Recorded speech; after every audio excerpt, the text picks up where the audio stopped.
So this topic that we're going to be talking about today is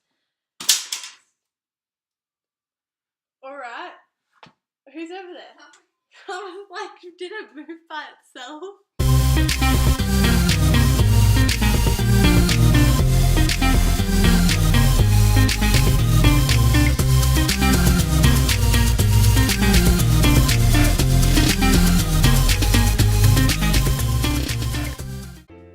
Hey guys, it's Jess and I'm back with another video. We're actually in our beach room of our house. It's kind of cool. We've got like, you can't see it inside, but like a little beach. Anyway, so this week for this video I had lots and lots of ideas, but I really wanted to just sit down with you guys and chat to you guys about something that I'm really passionate about, my family's really passionate about, I've been involved in, and I really just wanted to sit down with you guys and talk to you guys because I just think it's necessary and something that a lot of people go through. So this week, a friend of mine and anyway, as I was saying, so I can't even remember what I was saying. Anyway, yeah, so this topic that we're going to be talking about today is alright. Who's over there? I was like, did it move by itself? Anyway, just ignore the noises. So yeah, this week I actually had somebody who I've known for a little while come in, and basically guys, she is struggling at the moment, and I felt the need to make phone calls and talk to people about trying to get her help because I've been through this before. None of you will know, well, you're gonna know now, but I was actually a foster child. So if you don't know what that means, just look it up because I ain't gonna explain it in this video. But I went through a lot. I went through depression, suicidal thoughts, a whole lot of stuff, and luckily I'm still here. But this young person, and I'm not going to say names because of privacy and whatnot, is struggling, doesn't want to be here anymore, and is just going through a lot of emotions that she doesn't know how to handle. And I wanted to talk to you guys about it today because I think it's something that we need to talk more about, mental illness and depression and anxiety as well, because it's common and a lot of people try not to talk about it because they don't know, they don't want to offend people and they don't want to say the wrong things, but yeah, it's something that we need to talk about. And 13 Reasons Why, which is a Netflix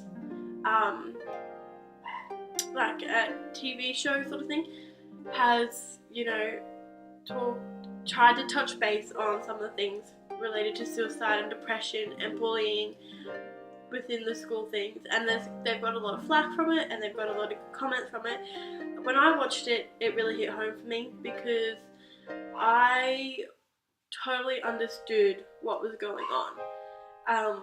You know, certain things that certain people say to me trigger something, and I just want to cry in a corner when people say that. And it happens a lot. It's not just with me, it's with a whole lot of people too. But when people say, oh, don't bother doing that, you're not good enough. Like, how can you sit there and talk to someone and say, don't worry, like, you're not good enough for that, so don't even try. I have big dreams. I want to travel. I want to have a family. I want to, you know, see the world and make a difference in other people's lives as well. And the sort of the reason why I wanted to start doing YouTube videos, because I want to at least make one person laugh or one person smile or something. And I think that's a good thing to, you know, want to achieve in life. But we also need to think about the people who are struggling, who are thinking, what's the point? Why do I even need to be here, like nothing's gonna go right for me, I don't have anybody. That's a lie. There is somebody somewhere out there who believes in you, who trusts you, and who wants to help you. And I'm going to put a whole lot of links in the comment section that you guys can go check out. It's just different support groups and different groups, especially here in Brisbane, that can help you out if you are struggling, and if you know, you need to talk to somebody. A couple of years ago, and I'm only telling this story so that you can get an idea of, if you haven't gone through it, what some people go through it, and the certain feelings that some people get. But a couple of years ago, I was getting bullied a lot. And I'm obviously, you can look at me, I'm not the skinniest person, and that's okay because I'm happy with who I am. I love food, I'm going to eat food, I don't care what anybody says, but that took a while, a very, very long time to get to that stage. You know, I'd have people commenting on the way I looked, on that, oh, you shouldn't do that because you're never going to be good enough. Like, I have a dream. I really want to go into acting and singing, and I work hard to get into what I go into and achieve. I've just gotten off a musical, a performance. We did 6 shows here in Brisbane. Grease, if you saw it, yay. Tell me what you liked about it if you saw it. But yeah, anyway, so I had lots of people telling me, why are you bothering going to lessons? Don't go to this acting school, you're never gonna make it. Don't do this because it's not gonna, you know, yeah, don't go anywhere in life. Don't do anything. See guys, can't even get my words out. Yeah, so I had lots of people telling me that I might as well give up because I was never gonna make it. I was never gonna get anywhere in life.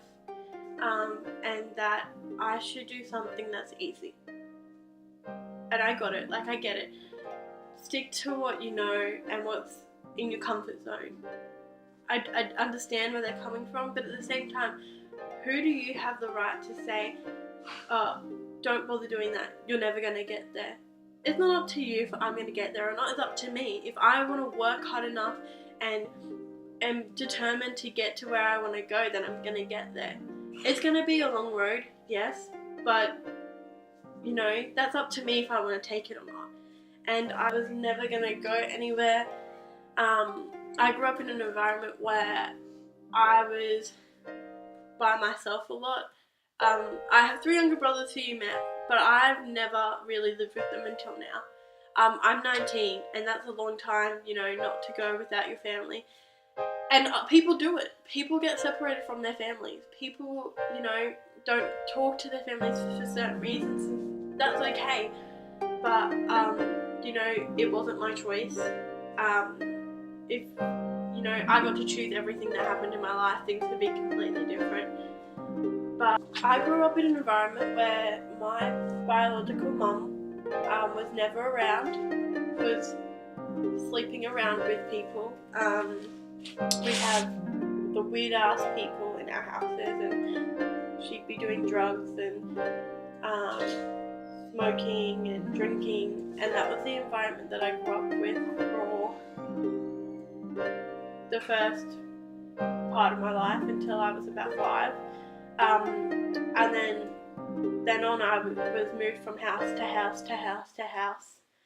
I was put into 24 different houses until I eventually moved out when I was 17 and lived by myself. And through that time, you learn to adapt. You learn to acknowledge that there's others around you and that they have certain opinions that you might not agree with. That you're gonna meet different people along the way. Like, I've met so many different people, like friends that I've been friends with for 7 years. My best friend, who I'm sure you guys will meet, we've been friends for 7 years. That's crazy. You know, my brothers, they're living in this beautiful house, which I'm sure you'll see more of. with their foster mum, and she's lovely and she's looked after them, and they've been here for 8 years. Some kids are lucky and get to stay with the same people for a long period of time. Others, not so much. I'm lucky in the sense that I took the positives out of everything, but there's some kids out there who don't. There's some kids out there who have so much going on that it's hard for them to think about the positives when, they're being put down at school, put down at home. They're surrounded by people who are doing drugs. They're surrounded by people who are smoking. They're surrounded by people who are drinking. And all they want to do is escape. And the only thing they know how to do that is to pop pills and just hope that the pain goes away. Or, grabbing a blade and putting it to your skin and hoping that the more pain you cause on your body, the less you'll feel. And it's hard. I've lost friends to suicide and accidents and that because they wanted to